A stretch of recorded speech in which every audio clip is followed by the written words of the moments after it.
Channel. Sahabat-sahabat, mari kita dengarkan renungan yang akan dibawakan oleh sahabat Kakak Aida dari SMGR Oebelo. Selamat mendengarkan.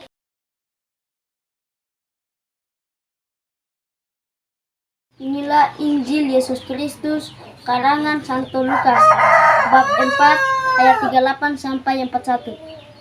Yesus menyembuhkan ibu mertua Simon Petrus dan orang-orang lain. Kemudian ia meninggalkan rumah ibadat itu dan pergi ke rumah Simon. Adapun ibu mertua Simon demam keras, dan mereka meminta kepada Yesus supaya menolong dia. Maka ia berdiri di sisi perempuan itu, lalu mengherdik demam itu dan penyakit itu. Perempuan itu segera bangun dan melayani mereka. Ketika matahari terbenam, semua orang membawa kepadanya orang-orang sakit yang menderita. Ia pun meletakkan tangannya atas mereka masing-masing dan menyembuhkan mereka. Dari banyak orang keluar juga setan-setan sambil berteriak, "Engkau adalah anak Allah." Lalu ia dengan keras melarang mereka dan tidak memperbolehkan mereka berbicara karena mereka tahu bahwa ia adalah Mesias. Demikianlah sabda Tuhan.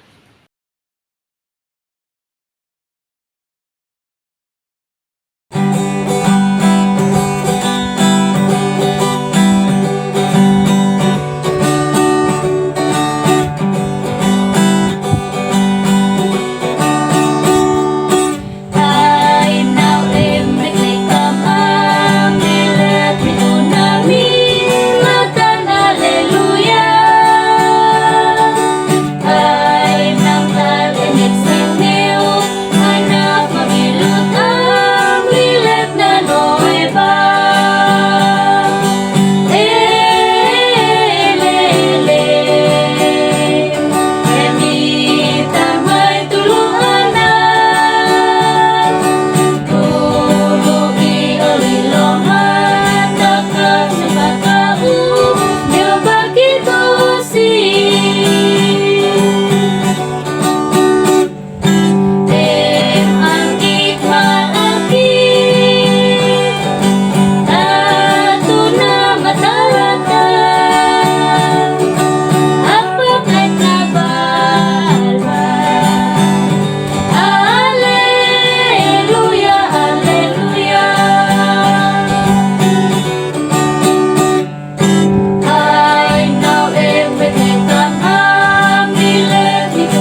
Baiklah sahabat-sahabat Monsinyur Gabriel Manek yang dikasihi Tuhan, kita sudah bersama mendengarkan sabda Tuhan dalam Injil Lukas bab 4 ayat 38 sampai 41.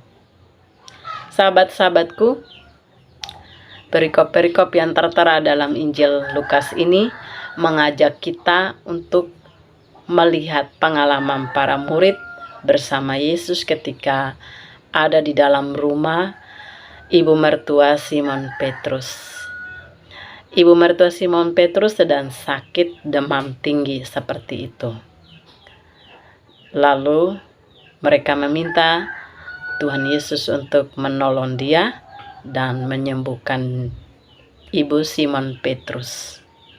Pengalaman para murid ini mengingatkan kita sebagai sahabat Monsinyur Gabriel Manek juga di dalam kehidupan pelayanan kita juga menghidupkan spiritualitas Bapak Uskup Gabriel Manek dengan melayani mereka yang kecil. Kita menghidupkan semangat 5M, yaitu mengunjungi, menyentuh, mendengar, menghibur, dan mendoakan.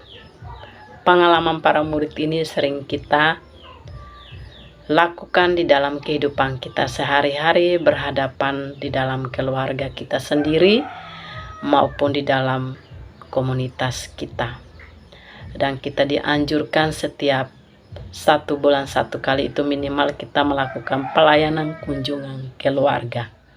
Dan sikap para murid itu mengingatkan kita itu mendoakan orang-orang sakit untuk sembuh. Maka tumbuh kembanglah selalu sikap itu di dalam kehidupan kita, mendoakan orang lain yang sakit.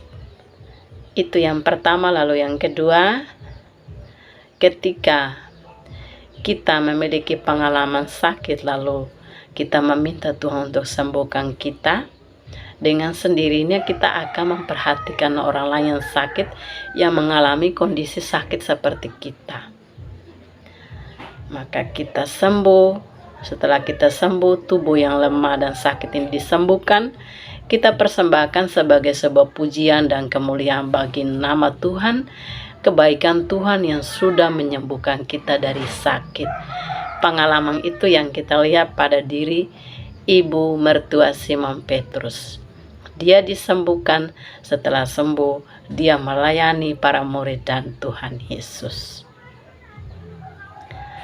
Kita belajar dari sikap ibu mertua Simon Petrus, sembuh langsung memberi pelayanan untuk mereka.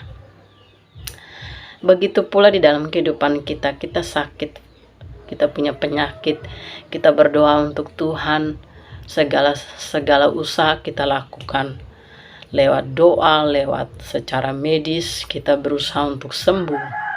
Setelah tubuh ini sembuh, kita punya rasa syukur luar biasa yang kita mau persembahkan kepada Tuhan. Mungkin kita hadir untuk kasih intensi sudah sehat dari sakit. Itu kadang kita lakukan di dalam hidup kita. Pemberian diri dalam pelayanan di gereja, pelayanan di dalam komunitas, kehidupan kita sehari-hari di dalam keluarga. Memberi diri. Bukan karena kita sudah sembuh, tetapi karena iman akan Tuhan. Mengimani Tuhan lewat doa, permohonan, meminta kesembuhan untuk tubuh yang sakit. Setelah tubuh ini sembuh, mensyukuri itu dengan memberikan diri bagi Tuhan, melayani Tuhan, lewat berbicara bersama Tuhan, lewat menghidupkan sikap doa setiap hari, mendengarkan firman Tuhan, supaya kita jangan jatuh di dalam setiap kelemahan-kelemahan kita. Mendengarkan sharing orang lain, membagikan pengalaman kebaikan Tuhan yang kita terima, itu kita bagikan kepada orang lain. supaya orang lain itu merasa diberkati. Kita diberkati untuk memberkati. Kita diberi untuk memberi. Kita disembuhkan untuk membagikan pengalaman kesembuhan itu untuk orang lain merasa dirinya, hidupnya, jiwa dan raga ini berarti bagi Tuhan. Sahabat-sahabat Monsinyur Gabriel Manek, semoga renungan ini membantu kita tetap menjadi berkat untuk banyak orang.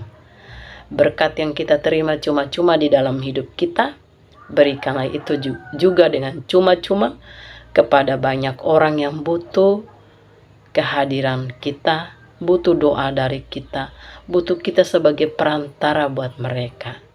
Bacaan hari ini, Injil Lukas ini membuat kita teguh di dalam iman, membuat kita mensyukuri rahmat Tuhan, bukan karena kita sudah sembuh, bukan karena kita sudah selamat, tetapi itu menjadi makanan dan minuman dalam hidup kita setiap hari.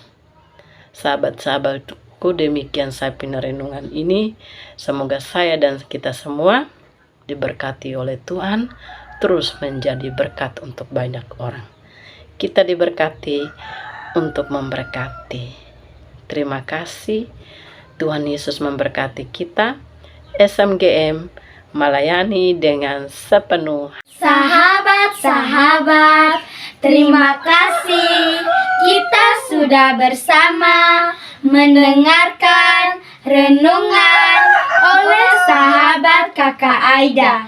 Semoga kita hidup dalam semangat diberkati untuk memberkati.